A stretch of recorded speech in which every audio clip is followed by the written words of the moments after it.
हर हर महादेव। देवों के देव महादेव जी के चरण में प्रणाम करती हूँ, मेरा प्रणाम स्वीकार हो। माता गौरा पार्वती के चरण में प्रणाम करती हूँ, मेरा प्रणाम स्वीकार हो। गणपति ललनमा के चरण में प्रणाम करती हूँ, मेरा प्रणाम स्वीकार हो। सब देवी देवताओं के चरण में प्रणाम करती हूँ, मेरा प्रणाम स्वीकार हो। माता पिता के चरण में प्रणाम करती हूँ, मेरा प्रणाम स्वीकार हो। सब गुरु भाई बहनों के चरण में प्रणाम करती हूँ, मेरा प्रणाम स्वीकार हो। गुरु भाई बहन, मैं एक कथा सुनाने जा रही हूँ, इस कथा को पूरा सुनिए और रहस्य जानिए। आधी नहीं, आधी सुनने में शिव गुरु का अपमानित होती है, पूरा सुनने में ज्ञान होती है, इसलिए कथा को पूरा सुनिए और रहस्य जानिए। हर हर महादेव, घर घर महादेव। गुरु भाई बहन, बहुत पुराने जमाने की बात है, बहुत वर्षों की बात है। एक राज्य में एक राजा रहते थे। एक राजा रहते थे, वो बहुत बड़े राजा थे, बहुत दानी राजा थे, बहुत पुजारी राजा थे, बहुत अच्छे राजा थे, बहुत नेक दिल के राजा थे। वो राजा प्रतिदिन जो भी उनके दरवाजे पर जाते थे उन्हें भोजन करा देते थे। राजा बिना भोजन को अपने दरवाजे से नहीं लौटने देते थे। राजा के दरवाजे पे कोई भी जाते थे तो राजा प्यार से, प्रेम से उन्हें आदर भाव से कहते थे, बैठिए, चाय नाश्ता कर लीजिए, भोजन कर लीजिए, तभी जाइएगा। वो कोई भी अपने आए जन परिजनों को अपने भगवान के समान मानते थे और उन्हें अच्छा लगता था ये सब करने में, उन्हें बहुत खुशी मिलता था। राजा खुश हो जाते थे। राजा को लगता था कि ये सब ही तो मेरा सब अपना है, क्योंकि राजा का कोई संतान नहीं था। राजा को संतान नहीं था। राजा संतान के बिना बहुत दुखी रहते थे, लेकिन फिर भी अपने प्रजा के सामने अपना मुस्कुराहट कभी दूर नहीं करते थे। होठों की मुस्कुराहट होठों पे रखते थे। रानी जो भी थी वो भी बेचारी अपने होठों की मुस्कुराहट होठों पे रखती थी और कभी दुखी नहीं अपना दिखाती थी किसी को। आपस में जितना दुख दर्द रहता था संतान के बारे में राजा रानी बांट लेते थे, लेकिन दूसरे को दिखावा नहीं करते थे।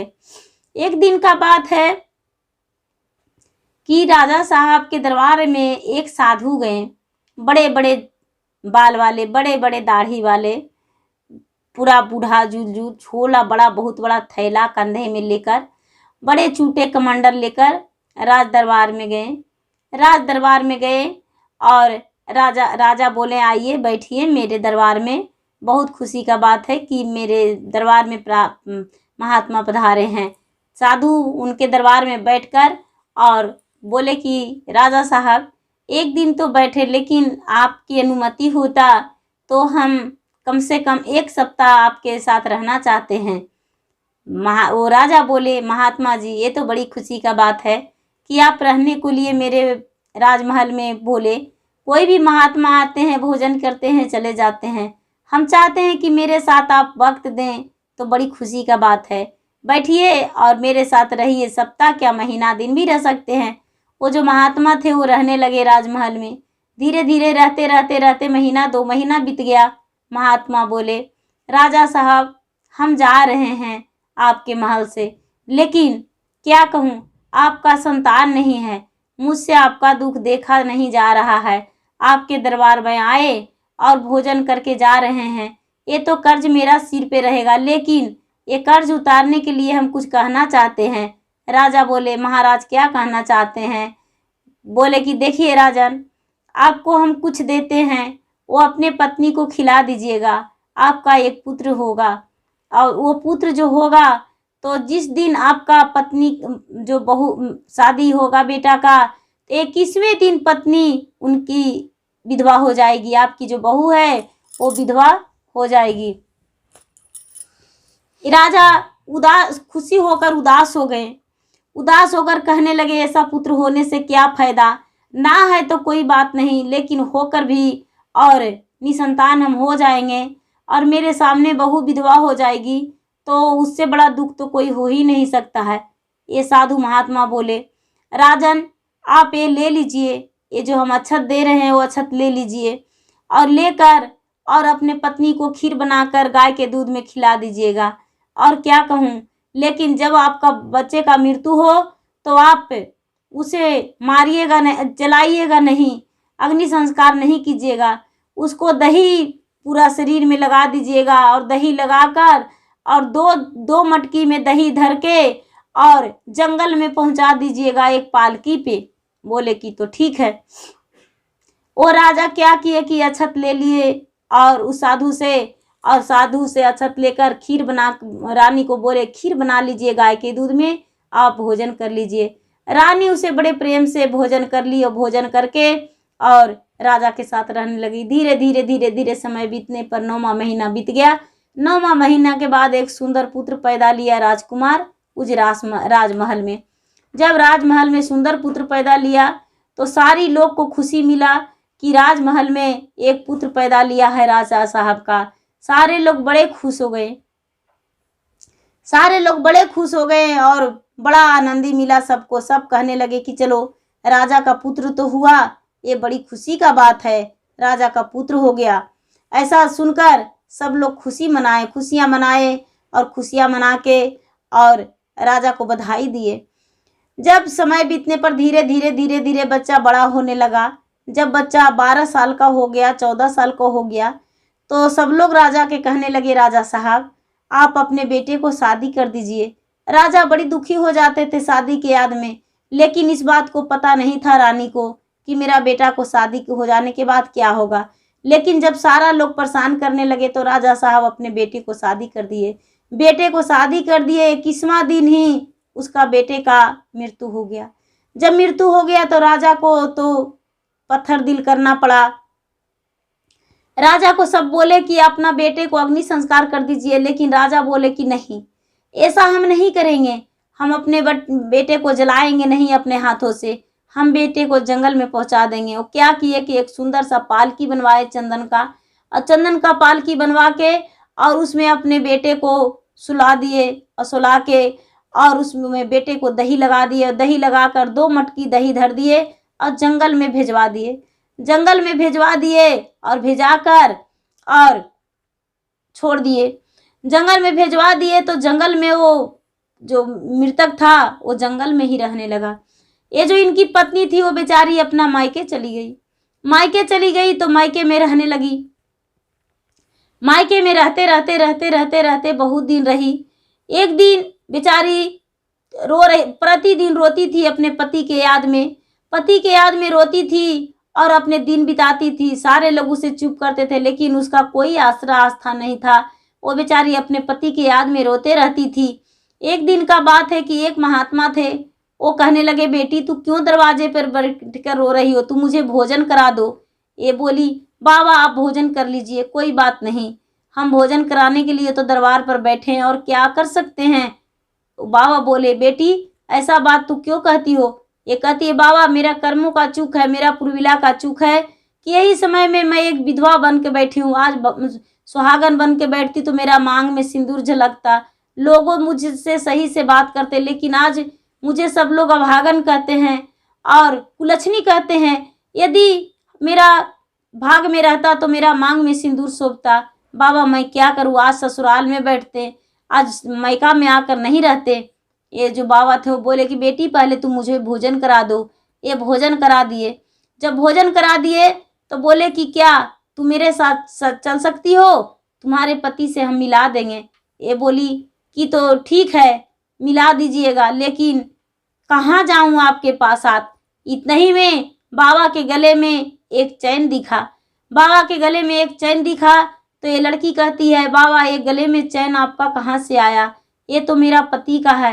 ये बाबा बोले बेटी एक मरा हुआ मृतक था जंगल में पालकी में सोया हुआ, उसको हम गले में चैन देखे तो सोचे मृतक के गले में क्यों पड़ा है, इसको अपने गले में डाल लूं। बोले ठीक है कोई बात नहीं बाबा, इस चैन को पहने रहिए, लेकिन वो जो मृतक है वो चलिए मुझे बता दीजिए कहाँ है। वो लड़की उस साधु के साथ चले गए। उस साधु कोई और नहीं थे, वो शंकर भगवान थे, भोलेनाथ ही उसको वेद बताने गए थे और उसको इंसाफ दिलाने गए थे। जब इतना नहीं कहते तो वो लड़की को ध्यान कैसे पड़ता। वो भोले बाबा के साथ चली गई जंगल में। वो बनाए हुए रूपीय बहरूपीय जैसे साधु थे, वैसे साधु के साथ वो बेचारी चली गई जंगल में। जब जंगल में गई वो लड़की तो बता दिए कि देखो जो डोली रखा हुआ है वो इसी पालकी में वो मृतक है और इसी को गले में से चैन चुराए हैं। ये लड़की बोली ठीक है बाबा, कोई बात नहीं। ये बेचारी जाके देखी, मुंह उघार के तो देख रही है कि ये तो मेरा पति है। ये बेचारी थोड़ी दूर में बैठ गई कि बैठते हैं यहाँ पर, हम भी नहीं जाएंगे, मेरे पति जंगल में रहेंगे, यहाँ पड़ा हुआ तो हम कैसे जा सकते हैं। जब शाम हुआ तो देख रही है बेचारी कि दो राक्षस आया और एक डंडे था। वो जो डंडा था वो डंडा सिर तरफ पैर तरफ था, वो सिर तरफ रख दिया। इसके पति उठ गए और राक्षस के साथ बुलने लगे, खेलने लगे, चलने लगे और राक्षसों ने उन्हें भोजन कराया। जो भी भोजन उन लोग किया वो इसको पति को भी खिलाया। ये लड़की देखकर तरस उठी और सोची कि अरे मेरे पति तो जिंदा हैं, मेरे पति बात कर सकते हैं। अच्छा कोई बात नहीं। एक दिन 2 दिन देखती रही और उसके बाद कुछ दिन देख के और जी तड़पता इसको। जब राक्षस चले गए तो बेचारी जाके उस डंडे को सर से हटा के पैर तरफ रख दी। तो पति उसके उठ के बैठ गए और कहने लगे, रे तू जंगल में आई हो क्यों? बोले कि पति देव जी, आप इस जंगल में जिंदा घूम रहे हैं और मुझे तड़पा रहे हैं। ये इसके पति जो हैं राजकुमार, वो कहने लगे, अरे पगली, मेरा तो मृत्यु हो चुका है, हम तो राक्षसों के चंगुल में हैं। इस राक्षस ने मुझे प्राण बचा देता है और मुझसे जो भी खेलना कूदना रहता है वो तो इसको साथ रहते हैं, तो क्या कर सकते हैं, इसके अलावा और कुछ नहीं कर सकते हैं। जब राक्षस के चंगुल से छूटेंगे तो अपना घर जा सकते हैं। बोले ठीक है। ये बेचारी उसी जंगल में रहने लगी।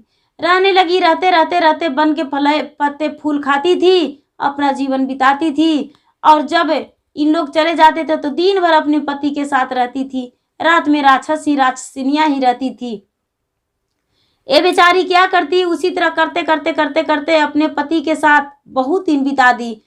इसके साथ पति रहते थे, पति का भी दिल इससे लग गया। ये बेचारी गर्भवती हो गई तो एक इसको जो पति थे वो कहने लगे कि अरे अब क्या कर सकती हो, अब तो तू गर्भवती हो गई, अब तो तुम्हें घर जाना होगा। कहने लगे कि अच्छा कोई बात नहीं, तू घर जाओ। एक मटकी मेरे पास 2 मटकी में दही है, ये दही 1 मटकी ले लो और 1 मटकी दही लेकर और मेरे पूरे पता, अपना घर का पता, वो जो राजकुमार था वो पूरा पता लिख दिया और लिखकर और दे दिया। वो जो रानी थी, वो रानी क्या की कि दही लेकर और चल दी वहाँ से। चलते अपना ससुराल पहुँच गई। जब ससुराल पहुँच गई तो अपने सास के दरवाजे पर पहुँच गई। दरवाजे पर पहुँच गई, सास निकली तो उसको तो पता नहीं था कि मेरा बहू है। जब सास निकली तो सोचती है कि अरे एक दहियारिन है। उसे बोली, बेटी तू यहाँ पे क्यों लेकर बैठी हो दही? बोली, माता जी क्या कहूँ, दिन भर रास्ते में चली हूँ, थक चुकी हूँ, मेरे पास कोई भी नहीं है और मैं एक तो माँ बनने वाली हूँ। लगता है आज ही कल में मेरा बच्चा भी जन्म ले लेगा। अब लगता है मेरे मुसीबतों का पहाड़ टूट रहा है। मेरे पति ने मुझे घर से निकाल दिए हैं, मेरे सास ससुर भी निकाल दिए हैं, मेरी माता भी मुझे देखना पसंद नहीं करती है। मैं कहाँ जाऊँ? दही बेचते फिरते रहती हूँ और अपना जीवन चलाती हूँ। ये बोली, बेटी मेरे पास कोई नहीं है, यदि रहना है तो मेरे पास रह सकती हो 2-4 दिन और फिर चली जाना। ये कही कि माता जी ठीक है, रहने दीजिए, लेकिन मेरा मटकी में दही भरा हुआ है, कोई नहीं लिया है आज। ये कहते हैं कि तो ठीक है, मेरे घर रख दो। वो दही उसके घर रख दिए और रात्रि में उसका बच्चा जन्म ले लिया। बच्चा जब जन्म ले लिया तो ये बेचारी देखकर बड़ी मोहित हो गई कि अरे ये तो दही बेचने वाली को बच्चा जन्म ले लिया, अब मैं क्या करूं। बच्चा जन्म ले लिया। जब बच्चा जन्म लेते ही उसका पति बाहर खिड़की से कह रहे हैं कि अरे तू कैसी हो? ये कहती है, क्या कहूँ स्वामीनाथ, मैं अच्छी हूँ, आपके माता बहुत अच्छे हैं, मुझे स्वीकार लिए हैं और मेरा बच्चा जन्म ले लिया है, पुत्र है। ये बेचारी खिड़की के सहारे अपने बच्चे को पति को दिखा दिया और बच्चे वो जो पति थे वो लौट कर चले गए। ये बेचारी सो गई। जब फिर दूसरा दिन हुआ तो दूसरा दिन वो मिलने आया राजकुमार, अपने बच्चे को देखा और अपने पत्नी से हाल पूछा। तो इसकी जो सास थी वो सास सुन गई। वो कहती है, अरे दही बेचने वाली, तू किससे बात करती हो निशादी रात में? कहने लगी, नहीं माता जी, किसी से नहीं बात करते हैं। किससे बात करेंगे? बोली, सोचती है कि अच्छा कोई बात नहीं, अगर जो ये चोरनी होगी तो आज हम खिड़की से देखेंगे, हो सकता है किसी को ढुका दे घर में, मेरा घर में चोरी करा दे। वो बेचारी को यही डर था। वो देखने लगी खिड़की से, तो देख रहे हैं कि उसका बेटा है। वो अपने पति को जगाई, उठिए देखिए ना, राजकुमार आधी रात में आता है और आकर दूध देकर चला जाता है, अपने पत्नी के दूध देता है लोटे में भर के। देखिए उसको पति भी देखे, जो ससुर थे, ये दही बेचने वाली के राजकुमार के पिता थे, वो देखने लगे तो बोले कि आज नहीं, कल के दिन बाहर ही रहेंगे और बाहर से ही उसको पकड़ लेंगे। जब बाहर में वो बैठे और बाहर में बैठकर अपने पुत्र को इंतजार करने लगे। जब पुत्र आया तो उसे कमर में लटक गए माता पिता और कहने लगे, बेटा तू आता है चुपके चुपके चला जाता है, तू कहाँ रहता है? माँ से कुछ गले चूम में लटपट के कहने लगा, माँ मुझे भी दिल करता है कि अपना घर में रहूं, लेकिन हम तो राक्षसों के चंगुल में है माँ। मुझे तो राक्षस जो है वो जंगल में रखा हुआ है, और यदि हम रह जाएंगे तो पूरे संसार को तहस नहस कर देगा, बर्बाद कर देगा, पूरा नष्ट कर देगा और पूरा राक्षसों का राज हो जाएगा। मैं क्या करूं? ये बेचारे राजा रानी कहने लगे, कुछ तो उपाय होगा। बोले कि माता, राक्षसों का रानी एक है, वो तू इस बच्चे को छठी करना और छठी करके और सबको निमंत्रण करना, सबको खाने पे बुलाना, और जो राजसिनी रहती है वो रानी है, वो अंदर जाएगी बच्चे को बधाई देने, तो बच्चे को पूरा रोवाना, हाथ पैर दबा दबा के। वो पूछेगी कि बच्चा क्यों रो रहा है, तो कह देना कि बच्चा खिलौना मांगता है। तो बोलेगा कि खिलौना, ठीक है खिलौना इसे दो, कौन सा खिलौना मांगता है? तो कह देना आपका हाथ का कंगन। यदि हाथ का कंगन और गले का हार दे देगी तो गले का हार दे देगी, या हाथ का कंगन, या दोनों दे देगी तो पूरा राक्षस मर जाएगा। यदि खाली हाथ का कंगन देगी तो राक्षस मरेगा, राजसिनी बच जाएगी, लेकिन हार भी दे देगी तो सारा लोग मर जाएंगे और हम वापस आ जाएंगे। बोले ठीक है। छठी का निमंत्रण सबको दिया इसकी राजा, और वहां जाके राक्षस में लेटर लिख के पतियां लिख कर और धर दिया, और धर के और निमंत्रण दिया। राक्षस लोग पढ़े रात्रि के समय में तो देखे कि राजा के यहाँ के निमंत्रण है, और छठी के दिन इस राजा के घर आए निमंत्रण में भोजन करने को लिए आए और भोजन किए, और भोजन करते सब कोई भोजन कर लिए, लेकिन इरासिनी जो थी भोजन करके और गई देखने को लिए उस बालक को। जब बालक को देखने गई तो ये बालक पूरा चिल्ला चिल्ला के रो रहा था। ये कहती है रासिनी, जो राक्षसों का रानी है, वो कहती है, अरे बहन इसे तू क्यों रुला रही हो? इतना अच्छा बच्चा है, इसे क्यों इतना रुला रही हो? ये कहती है बेचारी बच्चे की माँ, क्या कहूँ माता जी, मेरा बच्चे खिलौने के लिए रो रहा है, खिलौने कहाँ से लाऊं? ये कहती है राक्षसों की रानी, का खिलौना मांग रहा है बताओ, हम इसे खिलौना देंगे। एक बोले, नहीं जानते हैं, आपको गले का हार और हाथ का कंगन मांग रहा है, क्या आप देंगे? ये कहती है, इस बच्चे से बढ़ के मेरा हाथ का कंगन और गले का हार है। उस वक्त भूल गई कि इसमें सब राक्षस का और राक्षसिनी का जीवन बसता है। वो बेचारी गले का हार और हाथ का कंगन उतार के दे दी, और ये लेकर अपने सास को दे दी कि लीजिए माता जी, आज रात्रि में इसे जला दीजिएगा। वो राक्षसिनी चली गई और बोली कि बेटी, उसी जंगल में मेरा कंगन और हार भेजा देना, तेरा बच्चा चुप हो जाए तो। बोली ठीक है माँ। आग जलाकर इसको सास ने हार को और कंगन को डाल दी। सारा राक्षस जंगल में ही पटपटा के जल गए, मर गए, और इसका पति आजाद हो गए। इसका जब पति आजाद हो गए तो ये आए तो अपना माता और पिता के साथ और पत्नी के साथ, बच्चे के साथ जीवन बिताने लगे और रहने लगे। ये लड़की मंदिर में, भगवान के मंदिर में धन्यवाद करने गई कि हे भगवान, हम बच्चे से आपका पूजा करते थे, आप मेरे मरे हुए पति को भी आप मेरे पास जिंदा करके भेजा दिए, लौटा दिए। हे भोलेनाथ, आपका बहुत बहुत धन्यवाद। और मैं चाहती हूँ कि ऐसा सबके साथ हो कि कभी किसी का दुखी ना हो और कभी किसी का मांग उदास ना हो, मांग में भरा सिंदूर रहे और सुहागन बन के रहे। हे भोलेनाथ, ऐसा कृपा सब पे कीजिए और सब पे दया बरसाइए। ऐसा कह के भगवान को धन्यवाद दी और अपने सास और ससुर से बताई कि हे माँ, मैं तो बच्चेपन से भगवान का एक सेवक थी, भगवान के अच्छी भक्त थी, सच्ची भक्त थी। भगवान को इतना भक्ति नहीं करते तो मेरा पति लौट कर नहीं आते वापस। बोले कि ठीक है बेटिया, हम भी आज से भगवान को भक्ति करेंगे और भगवान को पूजा पाठ करेंगे। और ऐसा कह के और धन्यवाद दिए। और जो माता पिता थे वो भी भगवान को पूजा पाठ करने लगे, उसके पति भी पूजा पाठ करने लगे। और जो सच था वो राजा बताए कि देखिए मेरा संतान नहीं होता था तो एक साधु आए थे और मेरा ऐसा बताए थे। हम तो जानते थे कि मेरा पुत्र का मृत्यु हो जाएगा, लेकिन क्या करते, शादी भी तो करना जरूरी था। सारा प्रजा ने मुझे परेशान कर रखे थे, इसलिए अपना बेटे को विवाह किए। और जब विवाह किए तो भगवान ऊपर वाले साथ थे कि मेरा बेटा मर जाने के बाद भी जिंदा होकर और मेरे घर आ गया। इससे बड़ा क्या खुशी हो सकता है बेटी। और ऐसा करके बहू को बहुत बधाई दिए और धन्यवाद किए।